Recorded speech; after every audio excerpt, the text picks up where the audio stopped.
Nous sommes chrétiens par adoption. Nous sommes enfants de Dieu par adoption. Nous n'avons pas été suffisamment assez enseignés des principes et des lois qui régissent cette spiritualité-là. Nous ne maîtrisons pas beaucoup de paramètres de cette spiritualité. Et ça, c'est un avantage pour nos ennemis. Voilà pourquoi il est dit, mon peuple est détruit parce qu'il lui manque la connaissance. Puisque tu as rejeté la connaissance, je vais te dépouiller de mon sacerdoce. C'est comme ça que le verset se trouve. Les gens qui ont compris ces principes-là, des autels répondants, ce sont nos amis anglophones, les Ghanéens et les Nigériens.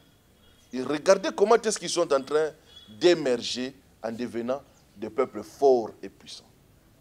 Nos amis sud-africains, ce sont des anglophones qui ont compris, mais ils sont en train de se replonger profondément dans la sorcellerie. Que ce soit Dieu, que ce soit Satan, le seul langage que les esprits comprennent, c'est le sang. Chrétiens, vous ne devrez pas perdre ça. Lorsque vous lisez la Bible, vous regardez les dieux de Moïse, il n'est différent en rien de ce que nos grands-pères faisaient. Ils coupent la tête d'une poule, le sang, c'est comme ça. Il n'y a pas spiritualité sans sang. Mais le chrétien, l'avantage que vous avez Golgotha. Tout ce que vous voyez comme calcul angélique que vous faites sur le Google et toutes ces choses-là, ne vous donne pas les anges par rapport à votre positionnement en Afrique. Cela vous donne des anges par rapport au positionnement du soleil en Europe, en Occident. Ils ont calculé ça par rapport à leur évolution. L'Africain est en train de se retrouver, il ne maîtrise pas totalement le christianisme, parce que ce qu'il lit dans la Bible est incomplet. On ne lui enseigne pas tout, on ne lui explique pas tout, on ne lui dit pas tout. Tout ce qu'il a comme révélation, c'est Louis II, c'est Scofield, c'est Darby. Et d'autre part, il ne peut pas recourir à ses anciennes pratiques parce qu'il est déjà dénaturé, déculturé. Il ne maîtrise plus comment est-ce que ses ancêtres guérissaient les malades, comment est-ce que ses ancêtres trouvaient des solutions. Il ne peut plus aller là-bas parce qu'il a déjà perdu le contact de là. Ici au christianisme aussi, il n'est pas vraiment... Tout ce qu'il sait, c'est on m'a dit que Jésus-Christ est Seigneur, il faut prier 3 fois par jour. On a fait de lui quelqu'un qui ne doit faire que des récitations. Lorsque l'homme blanc est arrivé chez nous, il a trouvé le royaume. Il a réuni tout ce royaume, tous ces clans, tout ce peuple-là. Il en a fait une nation qu'il a appelée la République démocratique du Congo.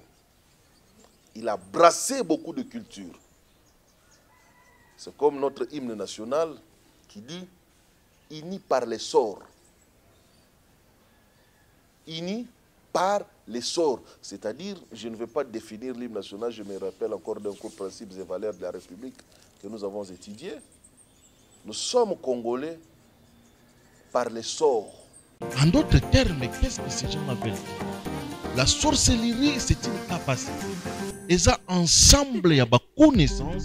Oyo mutu, oyo aza na œil ouvert, akoki ko acquérir nakati na monde oyo. Ensemble, il y a une pratique. Ensemble, il y a une maîtrise, il y a une énergie, il y a une force, il y a un esprit, il y a une entité. Oyo mutu aza ko acquérir, aza ko gérer, ko dominer, ko utiliser. Shalom, bonjour, bonsoir, bon après-midi. Heureux de me retrouver devant vous en ce jour pour partager un peu avec vous quelque chose qui m'est venu à l'esprit, qui me monte au cœur. Et je voudrais partager avec vous paix, bénédiction, bonheur, santé, longévité dans vos maisons, guérison à ceux qui sont malades, délivrance à ceux qui en ont besoin. Que la paix du Christ soit avec vous en tout, dans tout et partout. Je suis heureux une fois de plus d'être avec vous. Et merci beaucoup pour vos questions, pour vos retours. Cela montre à suffisance que nous sommes en train de bien avancer et que le message est en train de passer. Vos préoccupations, nous le prenons en compte. Je crois que nous allons toujours revenir pour répondre à des questions techniques. Aux autres, nous essayons de répondre tant bien que mal aux commentaires que vous faites. Merci parce que vous êtes courtois, vous êtes gentil vis-à-vis de nous, parce que ce n'est pas facile d'entendre notre son de cloche et de commenter avec beaucoup d'amour et de révérence tel que vous le faites par rapport à vos préoccupations. Que Dieu vous bénisse. Avant d'avancer, je vous dirai de vous abonner si vous ne l'êtes pas encore. Abonnez-vous, activez la cloche de notification. Elle vous permettra à ce que lorsqu'il y a une émission qui rentre, que vous soyez parmi les premières personnes à voir cette émission. Le numéro qui est affiché, c'est un numéro WhatsApp. Vous pourriez nous écrire, entrer en contact direct avec nous. Que Dieu vous bénisse. Et une très très bonne nouvelle, nos amis de Kinshasa, nos amis de Brazzaville, cette semaine je suis avec vous. Je suis avec vous, Kinshasa, Brazzaville. Je suis entre les deux cette semaine. Donc appelez, écrivez, je vais vous recevoir en physique, en présence, et nous allons avoir des beaux moments de partage, de prières, pourquoi pas d'orientation divine. Brazzaville et Kinshasa, nous sommes avec vous parmi ces 10 jours.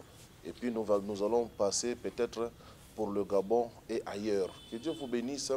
Et laissez-moi pendant quelques minutes parler avec vous. Parler sur un point très capital selon moi. Et j'espère que cela aussi sera capital pour vous. Et le Seigneur nous aidera à aller de l'avant et à avancer. Voilà. J'ai parlé sur la tradition, je parlais sur la coutume et j'ai parlé de ces choses-là face au christianisme. Et j'ai été inondé, plus de 46 questions sur mon numéro WhatsApp qui m'ont été posées et des félicitations et d'encouragement parce que pour beaucoup, nous avons essayé de toucher, d'ouvrir le bol de Pandore parce qu'il y a de ces choses qui ont été dites, qu'ils ont dit, en tout cas, ça commence à nous éclairer et nous commençons à voir clair. Et Dieu vous bénisse, frère Samir. Moi aussi, je dirais que Dieu vous bénisse. Maintenant, je voudrais m'apaisantir un tout petit peu là-dessus pour que nous puissions en dégager une lumière qui pourrait nous aider dans la vie. Nous sommes tous confrontés à ces problèmes-là. Nous sommes ici d'une réalité. Et ces réalités font de telle sorte que, au jour d'aujourd'hui, beaucoup d'entre nous sont en train de payer les prix sans pour autant savoir quand, comment payer ces prix et quand est-ce que cela peut finir. C'est ça le grand problème. Beaucoup de gens n'ont pas compris que la vie est une guerre. Beaucoup de gens n'ont pas appréhendé les choses spirituelles comme étant des affrontements des autels, des affrontements des divinités, des affrontements d'entités. C'est la divinité qui vainc l'autre, qui prend la supériorité. Israël a les dieux puissants. Mais lorsqu'Israël était amené en captivité, Israël voyait comme si son Dieu était vaincu. Et son Dieu, le Dieu d'Israël, faisait des efforts, permettez-moi une fois de plus, cette expression, faisait de telle sorte que lorsqu'Israël était en captivité, il manifestait sa puissance dans la captivité d'Israël afin de soumettre les autres divinités. C'est comme ça que Nabuchodonosor a été soumis, Beltchachar a été soumis, Suris, les Perses et les Mertes a été soumis. Pourquoi? Parce que les dieux d'Israël démontraient sa puissance même quand Israël était déporté. Maintenant, je veux dire quelque chose. Israël était déporté parce qu'Israël avait désobéi aux lois, aux engagements et aux principes de son Dieu. Dans chaque famille, dans chaque peuple, il y a des lois qui sont établies. Il y a des alliances qui ont été faites. il y a des pratiques qui sont faites dans certaines régions, dans certains peuples, qui font que ces gens-là existent autant que peuple, autant que nation, autant que famille. Lorsque vous violez ces pratiques-là, lorsque vous boycottez ces principes-là, vous mettez les entités en rébellion contre vous. C'est ce qui se passe au jour d'aujourd'hui avec beaucoup de familles. Nous, qui sommes ici des familles dont la sorcellerie était souche, le fétichisme était le socle et la base, les pratiques négatives étaient le lieu sur lequel nos familles ont été bâties. Lorsque nous acceptons Jésus-Christ comme Seigneur et Sauveur, nous venons de défier les lois et principes qui étaient établis. Je voudrais répondre à quelqu'un qui m'aurait posé la question en disant, pourquoi est-ce que l'Afrique connaît une grande croissance des religions, mais l'Afrique ne parvient pas à se développer? Je voudrais dire ici que le peuple se développe par rapport à ses coutumes et ses croyances. Les croyances, ce sont les traditions. Et chaque tradition a une religion propre à elle, ses croyances propres à elle. En général, l'Afrique a des croyances propres à elle. Mais ça fait un bout de temps, l'Afrique est en guerre spirituelle. C'est ce qui fait que nous avons des difficultés à émerger. Parce que nous sommes un pied dans nos traditions ancestrales, un pied dans les religions que nous sommes en train de vénérer et d'adorer. Entre autres, nous avons avec nous le christianisme, nous avons avec nous l'islam, nous avons avec nous l'occultisme. C'est-à-dire, en Afrique, beaucoup de gens sont en train de laisser les lois, les traditions africaines pour embrasser les religions, excusez-moi, étrangères. Ici, là, je voudrais que nous montions dans la compréhension et l'interprétation des faits et des choses. Je crois, moi personnellement, qui vous enseigne, que la divinité, pour moi, Haïdi Samir, le frère Samir, la divinité puissante, c'est Jésus-Christ de Nazareth. Je crois. Et je me suis soumis. Les autres croient dans l'islam. Les autres pratiquent l'occultisme. Mais en recevant, en acceptant cela, je mets en conflit les deux divinités, mes divinités ancestrales, par lesquelles je suis ici, et les divinités que moi je suis en train d'apporter. Les divinités des familles vont s'élever et dire que non, vous nous appartenez. Vos parents, vos arrière-grands-parents ont reçu de nous quelque chose. En retour, nous avons une autorité sur vous. Moi, j'ai dit non. J'ai donné ma vie à Christ. Il y a guerre, il y a affrontement. Puisqu'il y a guerre, puisqu'il y a affrontement, il n'y a pas évolution. Il n'y a pas avancé.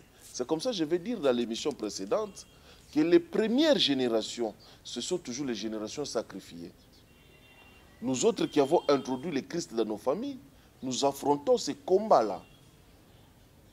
Nous affrontons ces combats. Le premier à avoir la royauté sont toujours les générations sacrifiées. Vous allez voir que, au temps de David, le royaume n'a pas grandi. C'est au temps de Salomon. Les générations comptent dans le combat spirituel. Et il y a des générations qui payent et qui finiront toujours par payer les prix. Lorsque dans votre famille, vous avez la sorcellerie comme mode de spiritualité. Votre arrière-grand-père était un sorcier. Votre arrière-grand-père était un féticheur. Il était un pratiquant de telles choses, de tels pouvoirs. Il détenait telle puissance. il lègue cela au travers le sang qu'il transfère aux enfants, aux petits-enfants.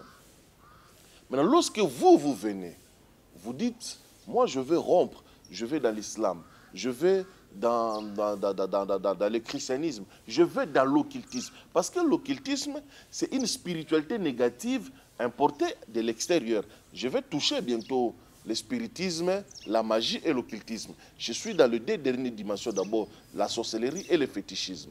Et puis je vais monter dans la magie, je vais monter dans le spiritisme et je vais monter dans l'occultisme, qui sont des emprunts extérieurs à nos croyances. Même dans ces domaines-là, les divinités s'affrontent. C'est comme ça que vous allez voir. Les Occidentaux qui maîtrisent l'occultisme ne font pas de sacrifices comme nous, Africains, lorsque nous rentrons dans l'occultisme. Lorsque je vais développer ces branches, je vais ouvrir ces parenthèses-là. Un occultiste européen et un occultiste occidental ne va pas finir toute sa famille. Vous allez voir quelqu'un riche, mais avec un enfant et deux enfants. Mais vous allez voir quelqu'un ici en Afrique avec une ribambelle d'enfants qui rentre dans l'occultisme, il va finir toute sa famille. Je vais les expliquer dans les émissions prochaines. Ici, je voudrais dire tout simplement que nous sommes en train de mener des combats de divinités et les divinités fortes vont s'installer. Et l'Afrique en est en train de payer les prix. Les divinités fortes vont s'installer parce que nous sommes en train de faire ressortir une nouvelle forme de croyance, une nouvelle forme de spiritualité. Et accompagné à cela, le degré le plus élevé d'ignorance qui accompagne beaucoup dans ce que nous enseignons aux gens, cela est en train de créer des couches supérieures qui bloquent beaucoup des vies des gens. Imaginez-vous, quelqu'un qui est face au combat de la sorcellerie, de l'occultisme et de la magie, tout ce qu'on lui dit c'est priez, priez, priez très fort, priez très fort, bien-aimé, monte dans la prière, prie très fort. C'est tout ce qu'on lui donne comme arme. Et le monsieur ou la dame est vraiment convaincu qu'après avoir beaucoup transpiré, après avoir beaucoup crié, l'occultisme qui est ancré dans sa famille, la magie qui est ancrée dans sa famille, la sorcellerie qui est ancrée dans sa famille, va lâcher prise parce qu'il a beaucoup crié, il a beaucoup frappé le main, il a été pendant 21 jours dans un séminaire de prière. Vous voyez, le grand danger, c'est celui-là. On a amené vers nous des enseignements vidés de leur essence et qui font de telle sorte que au jour d'aujourd'hui, les gens se contentent beaucoup plus de la moralité. Et c'est ce qui fait que vous allez voir dans le milieu chrétien, il n'y a pas beaucoup d'éclosions. Et pourtant, le christianisme est une religion forte. En voulant fuir la réalité spirituelle du christianisme, permettez-moi cette tautologie, le christianisme est en train de se vider de son essence profonde. Et nous sommes face à des réalités qui font de telle sorte que nous avons l'impression comme si ces esprits-là sont très résistants, sont puissants. Et cela commence à amener les gens à déclasser, à devenir philosophiques ou tout simplement à abandonner. Pourquoi il a regardé le volume de temps qu'il a passé, entre guillemets, dans la présence de Dieu, et il a regardé le résultat, il n'y a pas rapport. Le christianisme où le chrétien oublie que le monde spirituel, dans son ensemble, dans son général, s'assoit sur des principes et de pratiques. Et le principe et pratique, ce n'est pas seulement prions, prions, prions, non. Le code spirituel, les chrétiens ne le maîtrisent pas. Les élémentaires spirituels, ils ne le maîtrisent pas. Tout ce que lui, il maîtrise, c'est de passer 1 heure, 2 heures en train de sauter. Il ne comprend même pas que le fait de sauter peut devenir aussi un rituel. Déjà, quand vous lui dites rituel, il est choqué. Non, vous savez, nous étant qu'enfants de Dieu, on ne peut pas dire Dieu est esprit.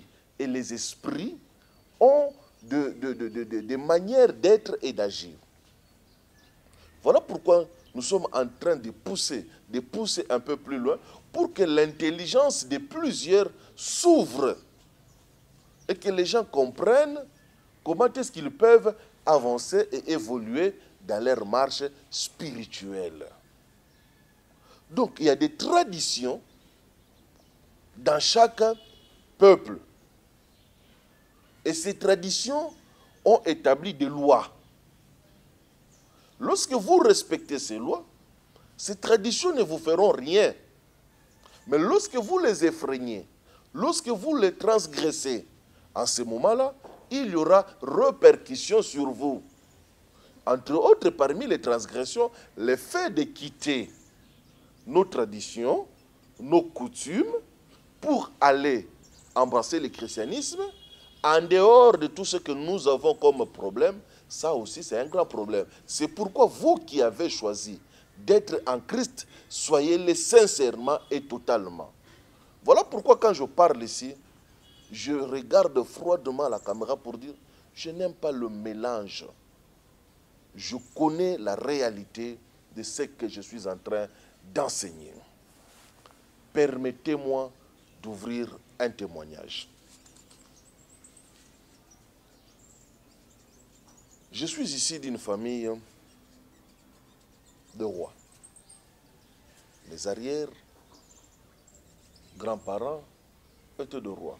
Vous savez, il n'y a pas longtemps que nous avons reçu nos indépendances, hein? À peine 60 ans. Ça semble être une éternité. Ça semble être une éternité pour beaucoup. Mais lorsque nous rentrons 60 ans avant, nous étions encore féodales. Nous vivions encore dans des royaumes. C'est peut-être la colonisation qui a créé des nations telles qu'elles sont définies aujourd'hui. Lorsque l'homme blanc est arrivé chez nous, il a trouvé le royaume. Il a réuni tous ces royaumes, tous ces clans, tout ce peuple-là. Il en a fait une nation qu'il a appelée la République démocratique du Congo. Il a brassé beaucoup de cultures. C'est comme notre hymne national qui dit « Unis par les sorts ». Unis par les sorts. C'est-à-dire, je ne vais pas définir l'hymne national, je me rappelle encore d'un cours principes et valeurs de la République que nous avons étudié. Nous sommes Congolais par les sorts. C'est l'hymne national de la République démocratique du Congo. Donc le sort a voulu que nous soyons Congolais. Chacun avec ses croyances, avec ses traditions, avec ses coutumes. Là encore, on n'a pas eu le temps, la spiritualité, de faire brasser. Il y a ceux qui sont matrimoniales, ceux qui sont patriarcales. On n'a pas eu le temps de brasser les croyances d'abord sur ce point. Et ce que je prends la République démocratique du Congo comme exemple, cela en vaut pour le Cameroun, pour le Gabon, pour la Côte d'Ivoire, pour le Ghana, pour le Bénin, pour le Niger. Ça en vaut pour tout le peuple, y compris ceux qui sont dans les Caraïbes, dans les Martiniques, dans les Guadeloupe, dans la Guadeloupe, Haïti, ainsi de suite. Tel peuple croyait dans telle divinité, l'autre croyait dans telle divinité. Lorsque vous en faites une nation, il doit y avoir aussi union de spiritualité pour en dégager un seul Dieu. L'Égypte antique avait plus de 700 divinités mineures. Mais au-dessus, il y avait les divinités majeures qui étaient une triade. Osis, Osiris, ainsi de suite et j'en passe. Chaque peuple, chaque tribu avait ses croyances. Lorsque nous avons fait des nations, nous avons érigé, réuni ce peuple-là. C'est comme ça l'homme blanc a compris ces choses. Lorsque le christianisme arrive en Occident, les Occidentaux ont leur divinité. Les Romains, les Scandinaves, vous allez entendre parler des druides, vous allez entendre parler de toutes ces divinités. Odin, vous allez entendre parler de beaucoup de divinités. Les Romains en avaient plusieurs. Zeus, il y en avait plusieurs. Jupiter, il y en avait plusieurs. C'est comme ça, ayant compris cela, ils vont réunir toutes ces divinités autour du christianisme et de faire soumettre les Zeus, les Jupiter, les Odins et toutes ces choses-là pour imposer Christ comme divinité principale. Les pratiques, les coutumes anciennes sont tombées, les autres ont été absorbés dans le christianisme et on a fait le christianisme, ce que le christianisme est aujourd'hui. Je vais faire une émission particulière sur la naissance et l'origine du christianisme. Je vais en faire. C'est une émission à caractère spirituel, pas à caractère église de réveil. Il faut, quand vous suivez l'émission du frère Samir, débarrassez-vous de votre veste d'église de réveil. Débarrassez-vous de votre veste d'église protestante ou d'église catholique. À rentrer dans la spiritualité. Le christianisme occidental a été imposé vu certaines concessions. Nous en viendrons et nous en ferons des émissions spéciales pour ça. Maintenant, lorsqu'ils sont arrivés en Afrique, ils ont voulu importer les mêmes modèles. En arrivant en Afrique, ils ont rencontré d'autres réalités. L'Africain, en général, était beaucoup plus attaché à la nature. Il maîtrisait les divinités de la nature. La terre, les forêts, les grottes, les montagnes, ainsi de suite. Les Occidentaux, ils avaient la maîtrise de la divinité de l'air. J'ai fermé ma parenthèse. Les Orientaux maîtrisaient les divinités du feu. Je ferme aussi ma parenthèse. Voilà. Donc, ils n'ont pas eu suffisamment assez de temps pour créer l'homogénéité entre les croyances africaines et les nouvelles religions. Quand je parle de nouvelles religions, je parle du christianisme, je parle de l'islam, je parle aussi des sciences occultes importées. L'Africain avait ce monde du ténèbre à lui. C'est pourquoi la définition africaine de la sorcellerie, elle est différente de la définition occidentale de la sorcellerie. Les approches sont purement différentes. Et lorsque vous rentrez dans ces voies-là, vous allez vous perdre totalement. Je vais expliquer encore une chose ici. Tout ce que nous trouvons sur l'Internet, le calcul angéologique, les calculs des heures solaires, tout ce que nous trouvons comme prière angélique, comme service spirituel sur Internet, ces choses-là n'ont pas beaucoup d'efficacité envers les Africains parce qu'ils sont calculés, programmés par rapport à la spiritualité occidentale. J'ouvre encore une autre parenthèse, permettez-le-moi. Nous avons en ce moment-ci décalage d'heures. Il y a ceux qui sont dans l'ère d'été, excepté peut-être les Anglais dont nous avons la même heure. Même ici en Afrique, nous avons l'Est et nous avons l'Ouest. Et le centre. Ceux qui sont à l'Est, plus une heure. Ceux qui sont à l'Ouest, moins une heure. Et ceux qui sont au centre, ils ont l'heure de Greenwich. Mais lorsque vous rentrez dans les appels, on vous dit à 12 heures. C'est quelles 12 heures? Européens, africains, de l'Est, de l'Ouest. Tout ce que vous voyez comme calcul angélique que vous faites sur le Google et toutes ces choses-là ne vous donne pas les anges par rapport à votre positionnement en Afrique.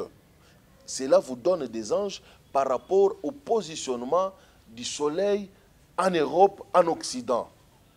Ils ont calculé ça par rapport à leur évolution. Et ça, là, les gens ne le comprennent pas. Donc, l'Africain est en train de se retrouver, il ne maîtrise pas totalement le christianisme, parce que ce qu'il lit dans la Bible est incomplet. On ne lui enseigne pas tout, on ne lui explique pas tout, on ne lui dit pas tout. Tout ce qu'il a comme révélation, c'est Louis II, c'est Scofield, c'est Darby. D'autre part, il ne peut pas recourir à ces anciennes pratiques parce qu'il est déjà dénaturé, déculturé. Il ne maîtrise plus Comment est-ce que ses ancêtres guérissaient les malades? Comment est-ce que ses ancêtres trouvaient des solutions? Il ne peut plus aller là-bas. Parce qu'il a déjà perdu le contact de là. Ici au christianisme aussi, il n'est pas vraiment... Tout ce qu'il sait, c'est on m'a dit que Jésus-Christ est Seigneur, il faut prier 3 fois par jour. On a fait de lui quelqu'un qui ne doit faire que des récitations. Aucune pratique. Aucune. Il a peur de la mort, peur de mort, peur de forêt. Il n'y a pas longtemps, à peine 10-15 ans, que les chrétiens commencent à aller prier. Nous allons prier à la montagne. Nous allons nous retirer dans la forêt. Nous avons... Il n'y a pas longtemps. Parce qu'ils ont fini par comprendre aussi qu'il y a certaines choses qui exigent, qui demandent que d'aller dans la montagne. Donc, je suis ici, d'une famille de royauté. Comme je le disais tantôt, il y a à peine 60 ans, nous étions encore dans ça. Et dans ma famille, le roi était mort très longtemps, avant l'indépendance. Comme il y avait la colonisation, et toutes ces petites choses, certaines personnes de ma famille ont quitté nos villages, sont entrées dans des villes urbaines, dans des villes modernes. Ils ont laissé les villages. Et lorsqu'ils vont arriver là-bas, il va commencer à travailler. Un à un, il va commencer à appeler de son petit frère, de ceci et de celui-là. En quittant, parce qu'on l'a pris comme manœuvre, comme beaucoup de gens dans ce qui s'est passé, il y a eu l'esclavagisme, il y a toutes ces choses-là. On l'a pris comme manœuvre, il a commencé à travailler. Il n'a pas fait le renoncement à ses appartenances spirituelles. C'est comme ça, mon grand-père va embrasser la foi catholique. Et il est mort dans la foi catholique. Chose qui n'est pas du tout mauvaise. Pour un début de notre chrétienté, nous avons tous commencé par là. La foi protestante ou catholique en Afrique. Il va embrasser cette foi-là. Mais il n'a pas... Il est ici d'une famille royale au village. Et son père, qui était le roi, venait de mourir. Puisqu'il était un peu plus loin, il y avait du mal pour l'introniser. À l'époque, il n'y avait pas de téléphonie, la communication n'était pas facile. Lorsqu'il va apprendre que son père était mort, c'est 2 ou 3 mois plus tard. Et le trône dans leur village est resté vacant parce que de droit, cela lui revenait à lui. Et lui, à qui le trône revenait, a déjà donné sa vie. Il s'est fait baptiser dans l'église catholique. Mais il ne sait pas qu'il y a des choses qui le réclament de ce côté-là. Il va se marier, il va voir mes parents, nos parents. Et pendant ce temps, la place reste vide, il n'y a que de notables dans les villages. À un moment donné, chacun commence à vouloir savoir avec le recours à l'authenticité, je suis d'où, je viens d'où, ainsi de suite, ainsi de suite, ainsi de suite. Nous appartenons à quelque part. D'ailleurs, la preuve jusqu'à ce jour, lorsque nous partons à l'état civil, il y a toujours des questions du genre, ton regroupement, ton ethnie, tu es d'où? On doit te rattacher à une histoire.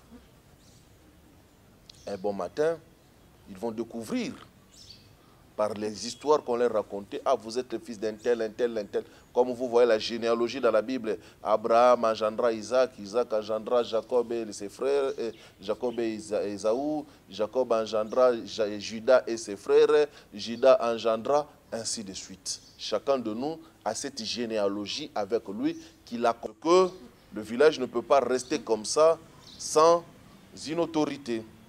Et une guerre va éclater là-bas. Non, nous, on ne connaît pas ces choses-là.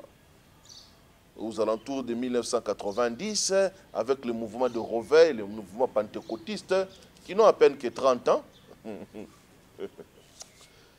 ils vont renier des choses sans pour autant connaître la profondeur. Et vous allez voir que beaucoup de personnes, de nos parents, ont échoué aux alentours des années 90. 99.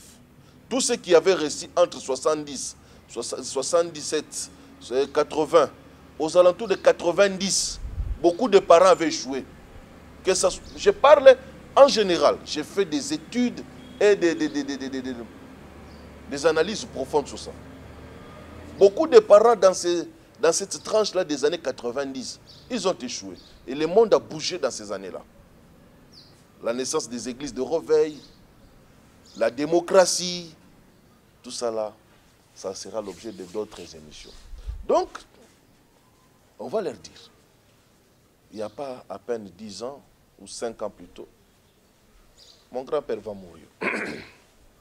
Lorsqu'il va mourir, toute la famille va dire, mais finalement, il faudrait que nous traitions cette histoire de royauté. C'est comme ça une grande réunion va se tenir pour qu'on puisse voir qui peut les succéder. Il y a des problèmes qui arrivent dans la famille dont les gens se rendent compte qu'il faudrait qu'il y ait quelqu'un qui doit conduire. Lorsque les réunions se tenaient, j'étais dans toutes ces réunions-là. On a dit non, mais frère Samir, nous trouvons, nous voyons, nous avons remarqué, vous avez pu être capable d'enterrer ces grands rois-là sans qu'il y ait ceci, sans qu'il y ait cela. Vous savez, quand quelqu'un comme lui meurt, je leur ai dit, droit dans les yeux, moi, j'ai donné ma vie à Jésus-Christ. En faisant cela, je demande, je déclare une guerre. Parce que vous êtes en train d'annoncer que vous voulez vous dessoucher. Lorsque Abraham croise Dieu, ou lorsque Dieu croise plutôt Abraham, Dieu lui dit, quitte ton père, ta famille, ta patrie. Va. C'est comme ça que vous allez voir que Dieu va commencer une nouvelle avec Abraham en lui donnant de nouvelles divinités et en poussant Abraham à devenir non seulement patriarche en donnant naissance à des nations, mais en devenant patriarche sacerdotal. Il est devenu grand prêtre de la grande nation qu'il était en train de vouloir mettre au monde. Abraham a commencé à bâtir des autels. Pourquoi? Parce qu'il devrait avoir des interfaces face aux réalités. Et vous allez voir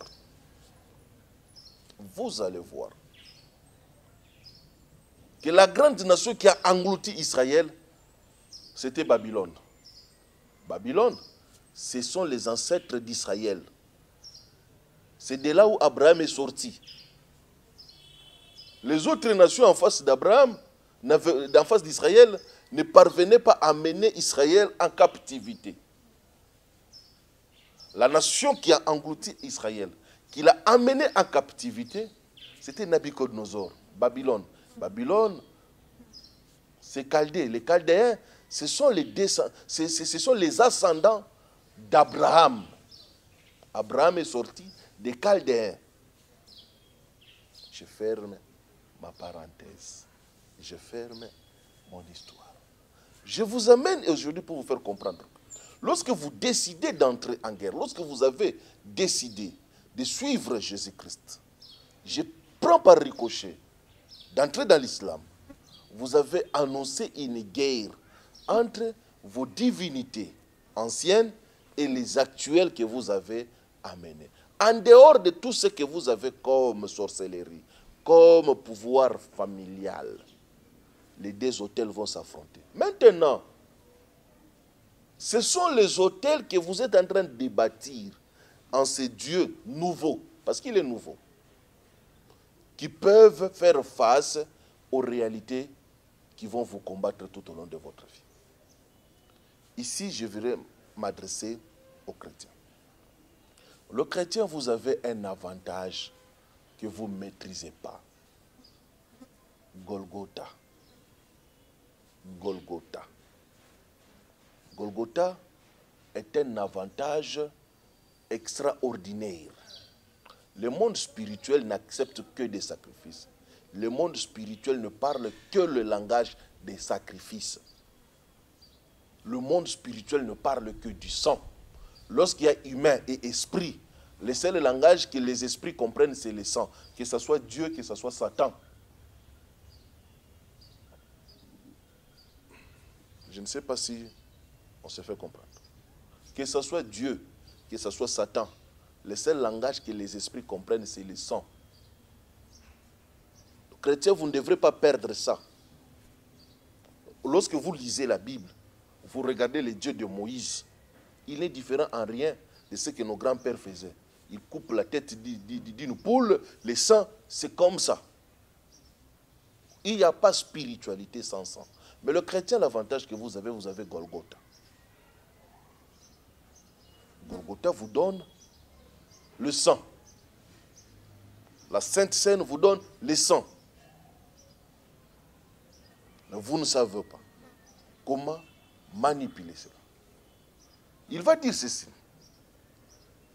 Lorsqu'il introduit la Sainte Seine, le Christ va dire ceci à ses apôtres. Il dit, faites ceci en mémoire de moi.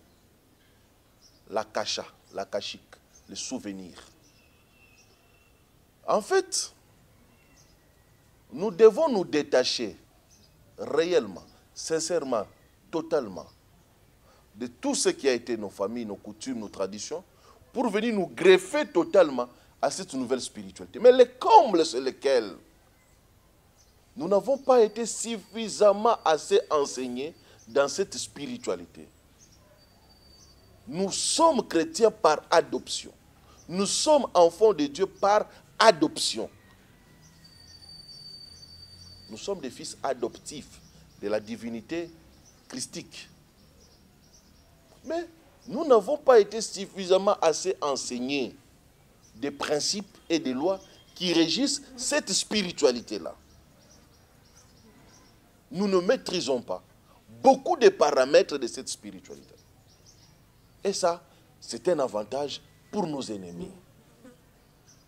Voilà pourquoi il est dit, mon peuple est détruit parce qu'il lui manque la connaissance. Puisque tu as rejeté la connaissance, je vais te dépouiller de mon sacerdoce. C'est comme ça que le verset se trouve. Celui qui n'a pas la connaissance ne peut pas maîtriser le sacerdoce. Le sacerdoce vous donne accès à faire face aux sacrifices, aux divinités qui ont été imposées. Vous devrez être capable de bâtir des autels répondant à ce que vos grands-parents ont bâti.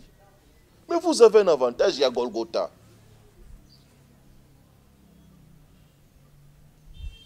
Et voilà maintenant, je commence à clôturer. Je vais dire une chose.